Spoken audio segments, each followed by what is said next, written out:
guest is Peaches Levy-Maxwell. She's a mother, entrepreneur, motivator, and registered nurse. She was born in the beautiful island of Jamaica. Growing up, she was faced with many challenges, from abuse to early motherhood, and having to find a way to survive. After moving to the United States, these words stuck with her. Labor for learning before you grow old, because learning is better than silver and gold. Silver and gold will vanish away, but a good education will never decay. And education is the key to success. This motivated her to pursue success and obtained higher education, and she earned her Bachelor's of Science degree in Information Management Systems. She also decided to attend a nursing program and earned her LPN license. And after, she attended Phoenix University Master's Program for Family Health and graduated with distinction. Her resilience for success led to her becoming the founder of her own company, providing neonatal and geriatric nursing services. Her desire is to build a healthcare foundation in Jamaica and to help others as much as she possibly can. As she often says, people don't care how much you know until they know you care. Let's welcome Peaches Levy-Maxwell to Pathways to Success.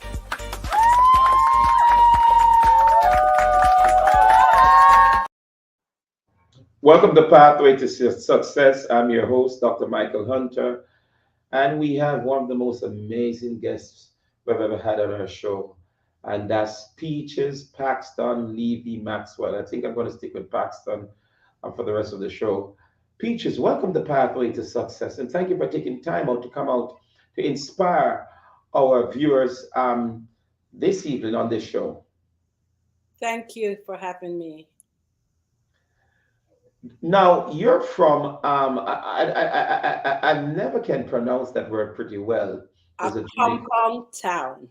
A compound town. Compound town. That's St. Elizabeth. Yes. How did your maroon heritage? But it's amazing because my father came from Sablamar, and I didn't. And it's amazing because that's in St. Elizabeth, right? Sablamar is somewhere in St. Elizabeth, right? Yes. But how did your maroon heritage shape your sense of justice and resilience towards life? My maroon heritage really prepared me to my sense of justice. I'm pretty much allergic to injustice. So it's really where, the Maroons have always sheltered runaway slave. So we always protected. And we love family. We are bounded by those things. So because of that foundation that shaped me as a Maroon, it takes me to wherever I go in my compassion, in my field, where I believe access to healthcare should be equal for all. I don't think it only should be somebody that financially stable should get the same state-of-the-art care. Someone that don't have it should entitled to those things. In terms of resilient, it's my heritage. After we have fought for Maroon to be free, that's the only part in Jamaica that we really, we don't pay property tax. We are living free Maroons. So, but in spite of our hardship or whatever, we rise above it and we move on to wherever we go, we are able to, like Paul said, I can be a base, a bound. You understand? I know what it is to be a base. I know what to have. I know what it is not to have. But in the midst of it all, we don't let our past hardship prevent us from getting to where our goal is. Awesome. What was it like coming up in a compound town? Well, growing up in a compound town, it's a beautiful village, a family center community where everyone know each other. It's really exemplify what they said. It take a village to raise a child. It really embodies that village because everyone knows you in my village. And whatever you do out there, you better believe your parents will know of it.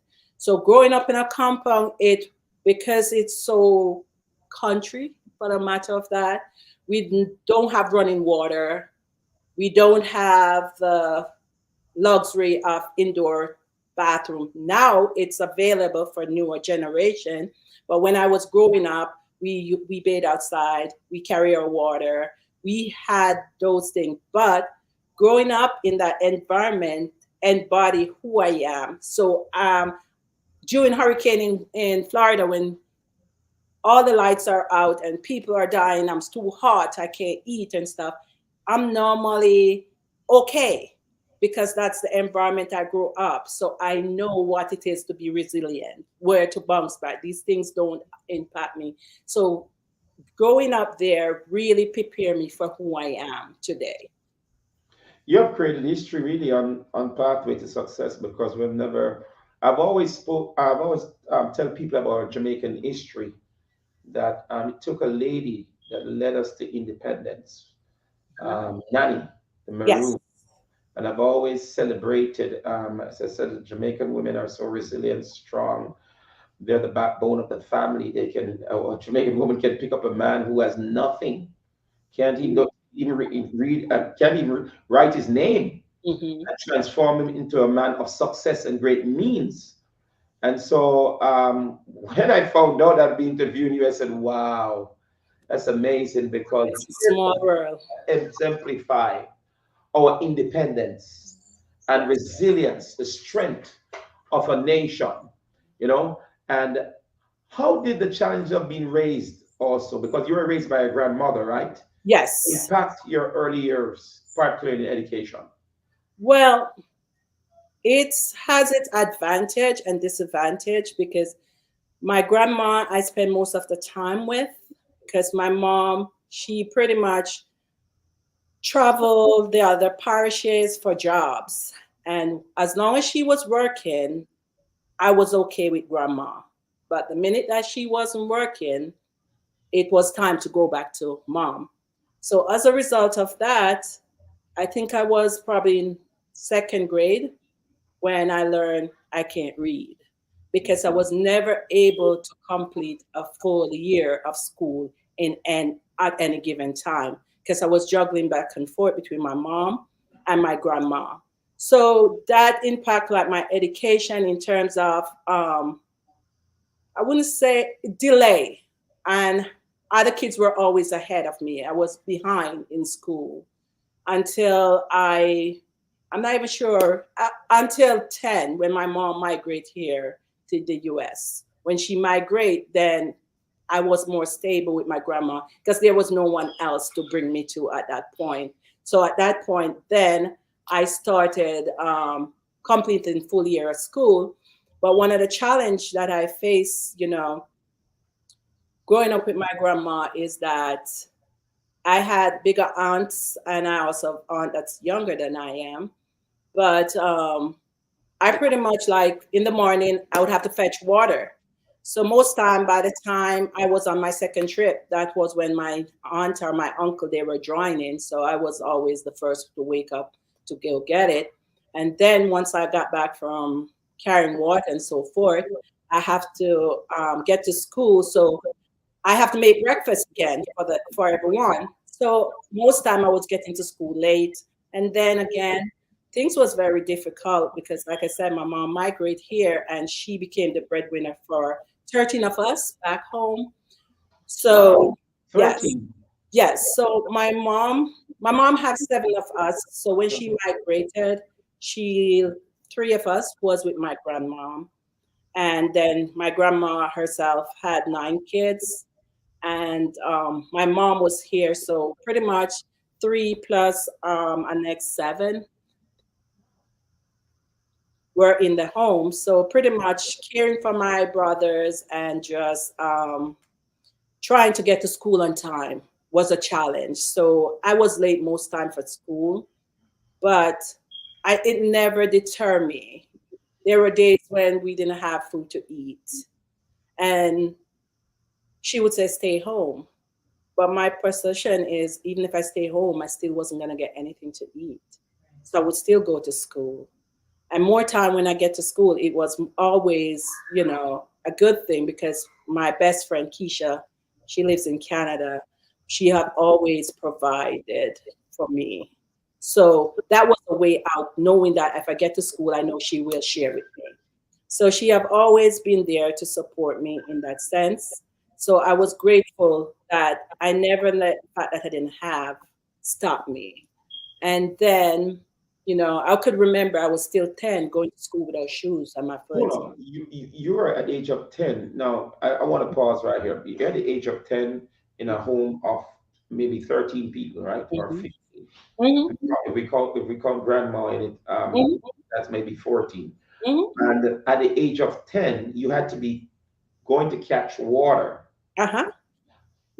And then you at the age of 10 is preparing breakfast. Breakfast, yes. Oh, for Caring for yourself my and everybody else? for everybody else, yes. A 10-year-old? At That's 10 years amazing. old, I remember having that conversation with my daughter. And when I was forcing her, and I was like, when I was 10, I was doing all of this. Mhm. Until she stopped and she said to me, if you had a choice, would you do it? And that was her response. And it took me back because the reality is I didn't have a choice. You understand? This is what you were faced with. You do it. You have to survive. That's why resiliency, you prepare. It really made me a person that is so resilient today. And yes, at 10, I tell everybody I'm a great cook. I can tell you that, Mr. Hunter.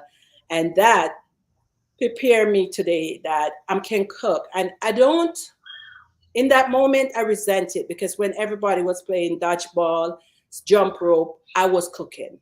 So it was really hard for me at that time, not understanding why I wasn't afford this opportunity like my aunt, because I have an aunt that is a year, this was born in October, she born in November the same year. And then I have aunt that younger than I am, and then I have like two two other aunt that is older than I am. So we were all around, but I felt like I was the one that was always stopped to do the chores, to do the stuff. And it I let it know. So I was really one of those child that get beaten, but again, that injustice that I speak about, I'm gonna get beat down for it, Dr. Hunter, but I will I not. hope not. I won't stay quiet. I know the consequence, but I must speak up. Mhm. I'm allergic to injustice and I will forever be. Yeah. So that's what, my early childhood in terms of education, my pursuit for it, that's really where the foundation start. Um, can you share how how becoming a teenage mother influence your outlook on life and your determination to succeed? Wow. So being a teenage mom, I think that by far was one of the most challenge I had to face. And even more challenge that, I know when I had my son that I have to still figure out how I'm gonna continue a life that I can care for him, that he will not lock the things that I was locking. I know when he was born, that's the first time I experienced love. As to like, I know I was looking at this thing and I'm like, oh my gosh, I can feel him, I can touch him, I can smell him. He cries. And I remember feeling love at that time. And I know that my baby boy, I would protect him at all costs. Come what may, I would protect him, regardless of what was happening in my life. So being a teenage mom really, really helped me to stay focused. My great grandma was my solid rock at the time, and she told me, that's your pocketbook. you do not leave home without it. And she meant it. I would cross the road and she would and she would indicate your pocketbook.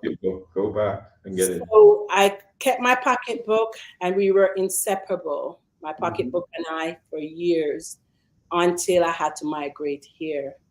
And when I migrate here, it really had, it really got me to the point where I would eat and I would cry.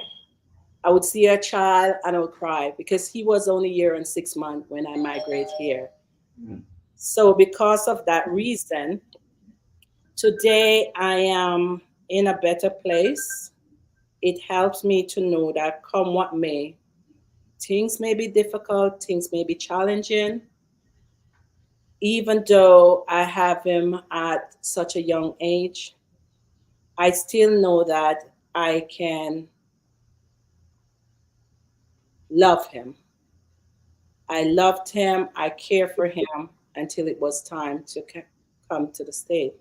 And when I came to the state, I knew he was still my responsibility. And because he was still my responsibility, I got here. I think I came to the country the June 17, 92, and I start work July 8, 92. And I haven't stopped since then. But I knew I had him to care for. So I was going to school and working to ensure that he's doing okay. Wow, I like that. And so I don't know if what his name is. I'm sure his name is not Pocketbook, but maybe that's Garrett. but I'm happy that he's here as well as with the others that are here. Yes, yes. But we're going to take a short break with Nurse Paxton. She preferred Yes. that name, Paxton, and I we'll be do. right back on Pathway to Success. Thank you. Did you pick out this detergent all by yourself? So cute. It's half the size and it's half the plastic. And there's nothing cute about unnecessary plastic. Christy, the average person generates over 200 pounds of plastic a year. And there are 329 million of us in the US alone. Do you want paper or paper? Yeah. 7th generation Easy Dose laundry detergent. Half the size, half the plastic, all the clean. So where were we? The playoff. Oh, yes. Only a handful of teams remained, hailing from kingdoms far and wide across the college football land, all vying for a spot in the playoffs. Each team led by a great coach, fearless players, and defended by the loyalist of fans. Soon, they would take part in an epic playoff battle for the right to call themselves national champions. And to the victor go the spoils, a beautiful trophy, a grand celebration, and bragging rights that stand the test of time. And then what happened? We'll find out soon.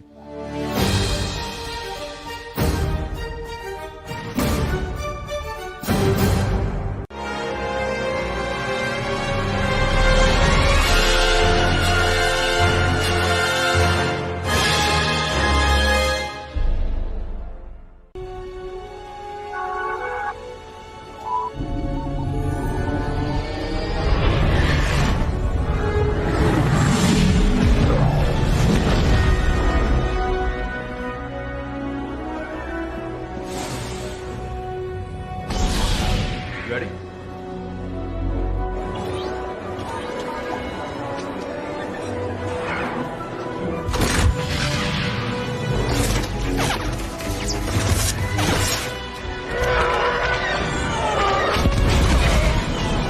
All clear.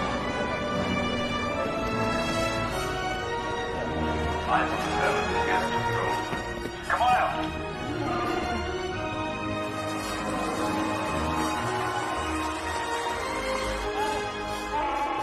Chewie. You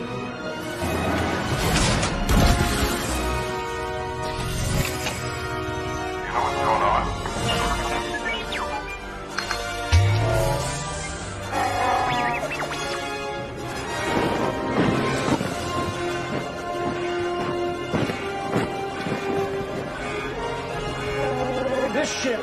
is now under the command of the First Order. Live your Star Wars story in a new 2-night adventure. You know what I've come for. Only at Walt Disney World Resort. Welcome back to Pathway to Success. I'm your host, Dr. Michael Hunter, with Peaches Paxton Levy-Maxwell, but we're keeping that Paxton. Wow. She just shared at the first instance of the interview, or the life that she grew up in, a very life that was limited with luxury.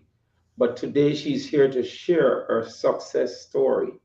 It's not, I've always said, my parents have always said, it's not how you start, it's how you finish.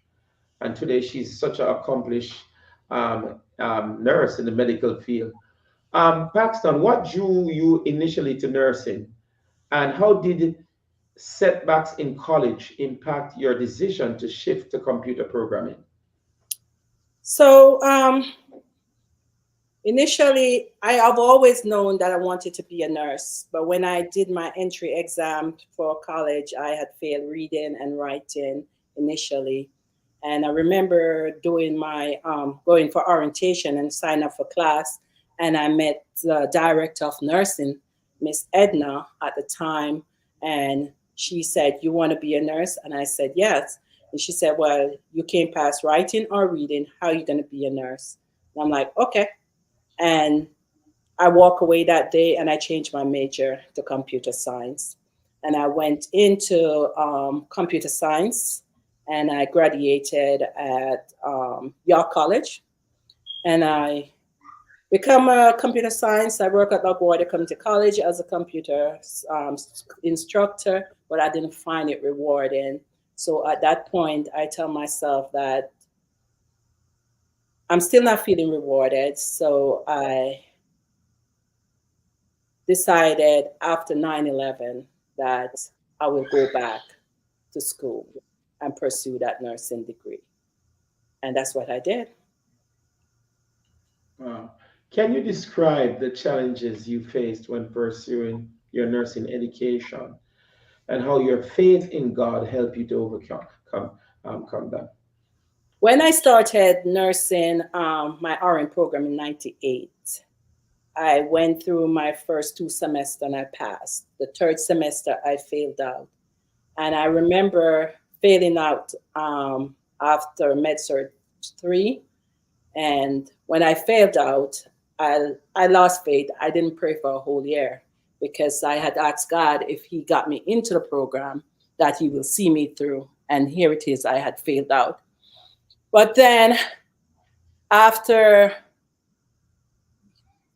yearning for it, 9/11 remind me why I said I want to go back. My faith, just tell me this is what my calling is. This is where I find fulfillment in. I see someone walking downhill, I'm going to be the first to reach out to help. So I know that's where I belong. So I trust God that he know what he was doing. And I prayed, I turned and I prayed, and he opened the door again for me. And I went to my LPN program and I became my LPN. Congratulations. Thank you. What motivated you to start your own company providing neonatal and geriatric care? So once I fell out of nursing school, became an LPN. Being as an LPN, it was limited as to what you can do as an LPN. And I also know that I needed the resource to go back to do my RN. So I started neonatal and geriatric care, prestige neonatal and geriatric care. So I can able to pay up my loan that I had at the time, also save for the RN program. And that's where it was born. I started traveling and seeing my patient myself and collecting and paying. So that's how I end up there. Wow. How did your story is amazing. Amazing. How did you manage to balance your responsibilities now as a mother? Now you have five handbags or purses. Let's look at it like that in a Jamaican way of talking, right? Because we're both Jamaican. As a mother of five, with the demands of pursuing a BSN program and later a master's degree in family health nursing. Well, it has been a challenge, and one of the things that, I can't undo it, but in the midst of me pursuing my career, the kids suffer to some extent. My daughter, we are at a better place in terms of our relationship as a mother and daughter. But at one point, I really didn't know my kids because I was working, and when I became an LP and I travel, I wasn't home. But I also know in order to be there and be able to help them, I had to first help myself. And where I was at that time, I needed to know that I'm able to provide for them. And being an LPN wasn't allowing it. And they had a stable, they have a home with their dad. He was there. He was a stay-home dad. So I knew that I was leaving them in a capable hands. So that part is wasn't the best for me. It leave me yearning for them and want to be home for them. But at the same time, I needed to continue this career path, and staying locally wouldn't afford me the opportunity to do it in that time frame that I have set. Okay, okay. And so, what inspired you to continue? Now, this is amazing because you were traveling at that time, and they were with their father. So we want to also we celebrate your efforts that you've put in to better yourself, so that you can take care of them and give them a better chance at life, opportunity in life. Also, we want to celebrate the father also who stayed back with them. So teamwork really make the dream work. But what inspired you to continue your education after becoming a registered nurse? Eventually earning a master's degree. Congratulations from Thank the you. University of Phoenix. Phoenix. So I think it was in 2019. There were quite a few young ladies that passed away in a compound town, and they had passed away from unknown illness, or it just they were 37, they were in their 30s, they were in the 40s, and they weren't able to tell what was the cause of death for these young ladies. And at that time, I was led to I they don't have primary care. People in my district see the doctor when they are sick. No one do primary care there because it's a choice between food and seeing the doctor. So until they are sick, that's when they see the doctor. So my goal when I started this journey was to ensure that I can bring primary care to them. So that's why I pursue a higher degree for these people. Congratulations. What an Thank unselfish you. person you are to bring that to your community. That tells the love that you have when you care for other people. But can you share more about your dream? Because you have done so many things. You're so well accomplished. You have accomplished so many things. Telemedicine Health Foundation. There's a foundation that you've started also in Jamaica. So okay, so my goal is because doing primary care, it I can't get away with primary care without being the groundwork there in Jamaica. So my goal is to do telemed. So I would be able to call see my patient via like how we are communicating right now with the assistant of quite a few registered nurses in my district to help facilitate the assessment. And one of the things that I need to work on is to liaison there in Jamaica Health Minister of Health to be able to get my privilege to prescribe and practice there in Jamaica. So I haven't had that privilege yet. So therefore, right now, it's a goal.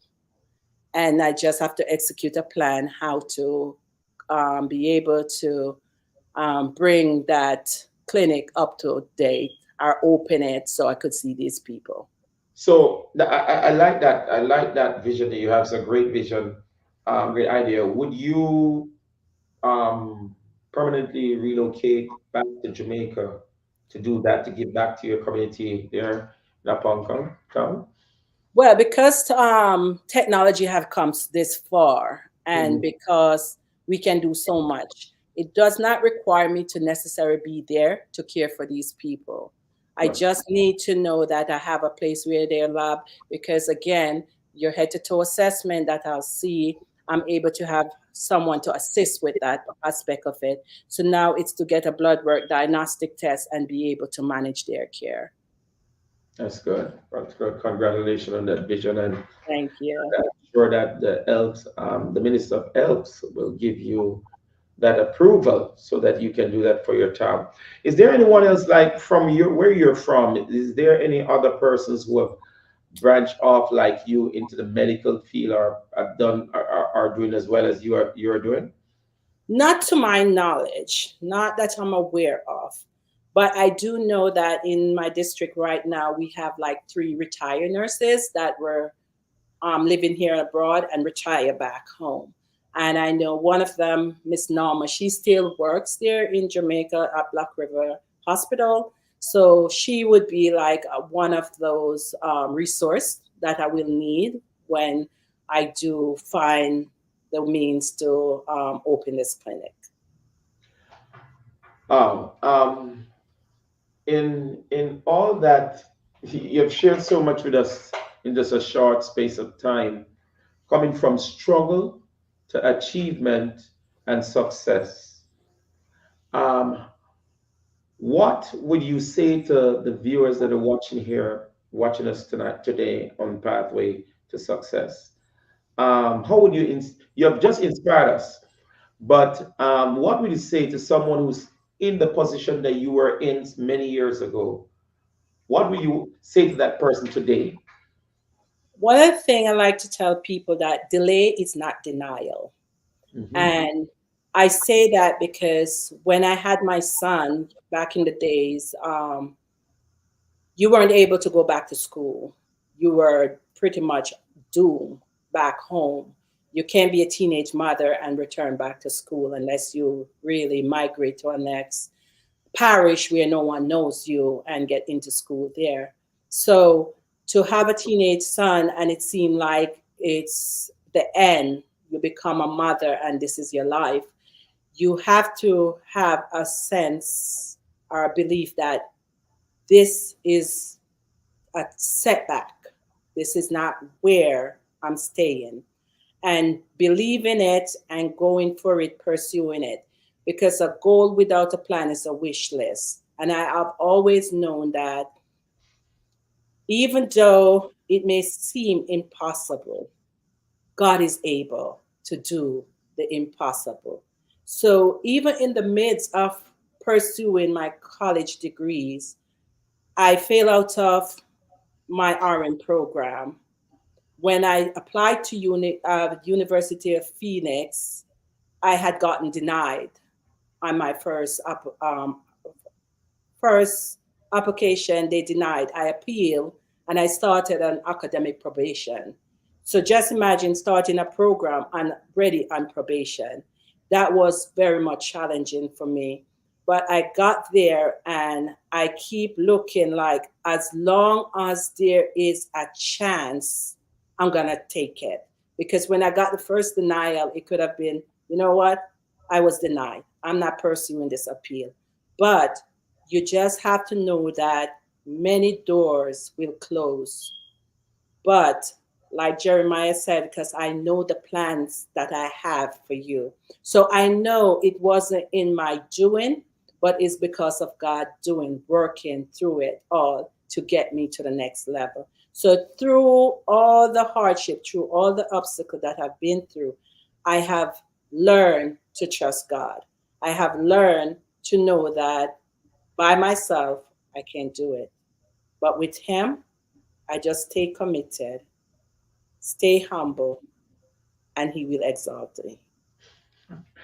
I like that.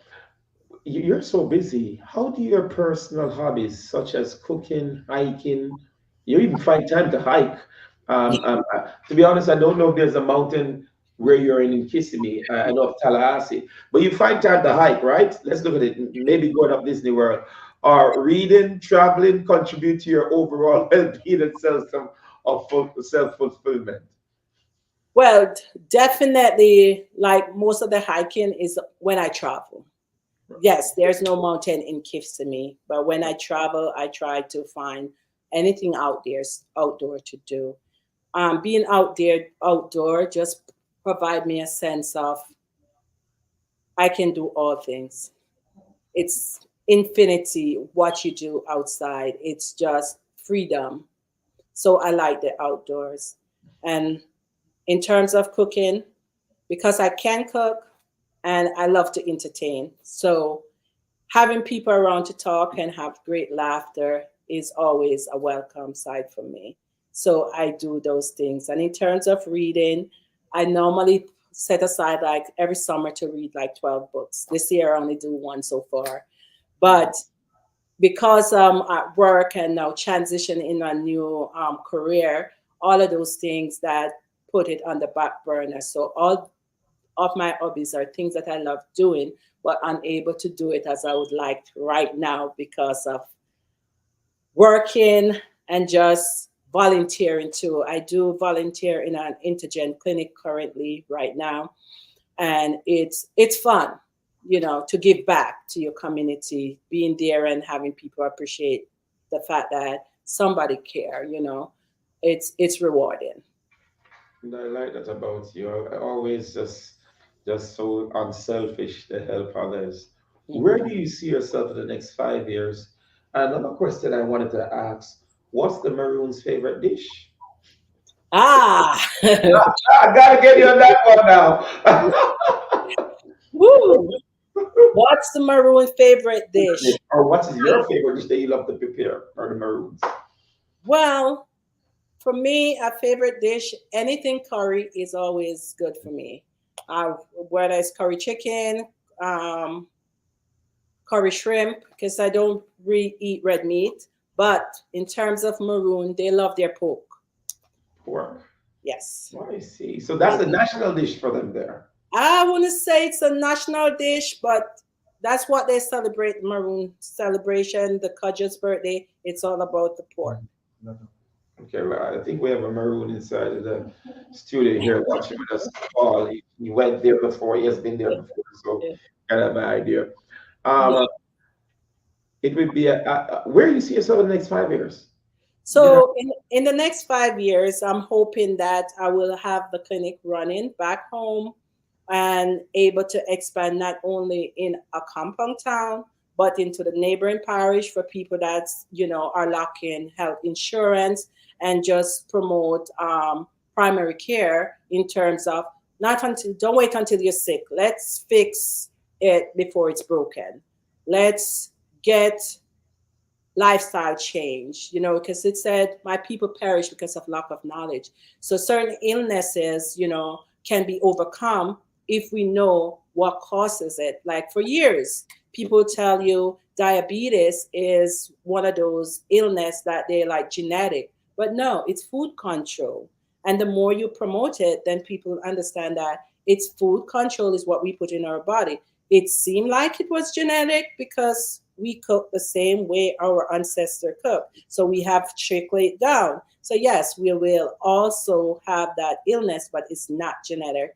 We just need to educate people. So for me, in the next 5 years, having that clinic up and running, continue to provide volunteer work in my community, ensuring that those that wants to have a healthier lifestyle, whether through changing their diet, exercising, and just being a healthier person on a whole, that I'm able to help them.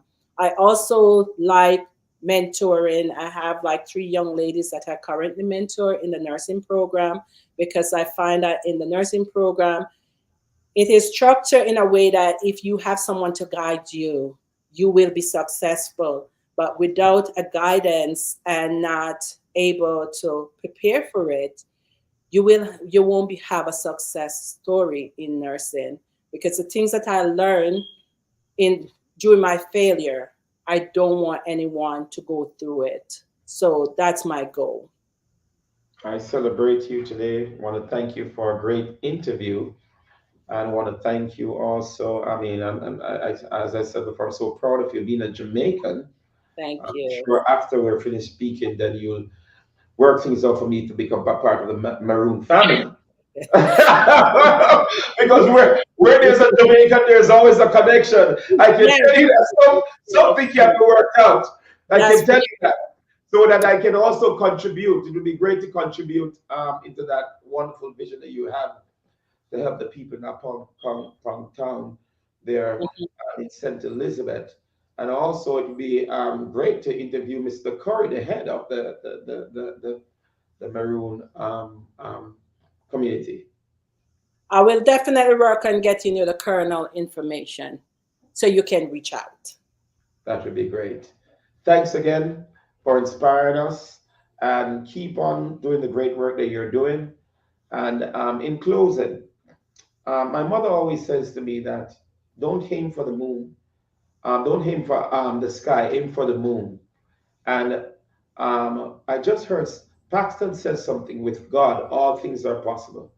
I want you to be focused on whatever goals that you have in life, recognizing that blessing delayed is not blessing denied. Have a great week from us here on Pathway to Success. You too. Have a blessed one. Thanks for having me. And to all those that are tuning in, I really appreciate you guys. Thank you for being my cheerleader. Thank you for being my support. I know my mom is watching and she's excited. She's watching. Yes. Yes.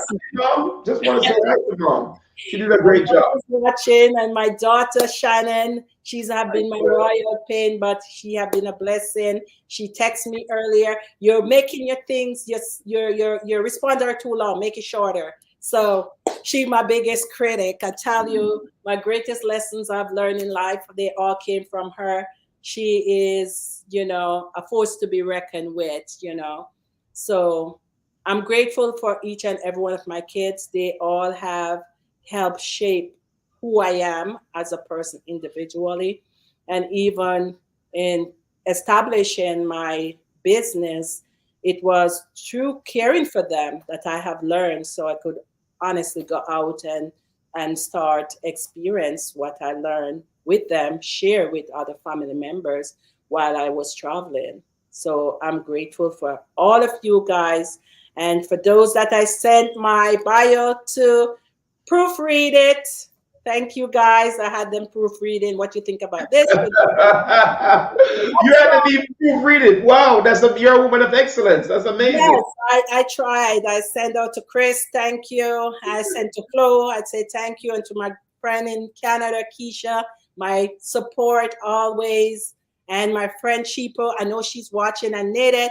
All of you guys, if I didn't call your name, please, please, please, much love. I love you guys. You guys have always been my support. I thank you guys so much for all you do for me.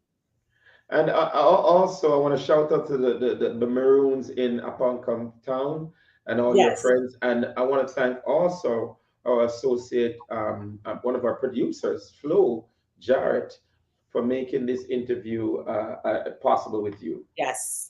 So have a great week here from Pathway to Success. You too. Have a Keep blessed on winning. I'm expecting a book. I'm sure you'll write a book. So I will. Okay? It's in the making. Okay. It is in the making. Have a great week from us at Pathway to Success. Same to you.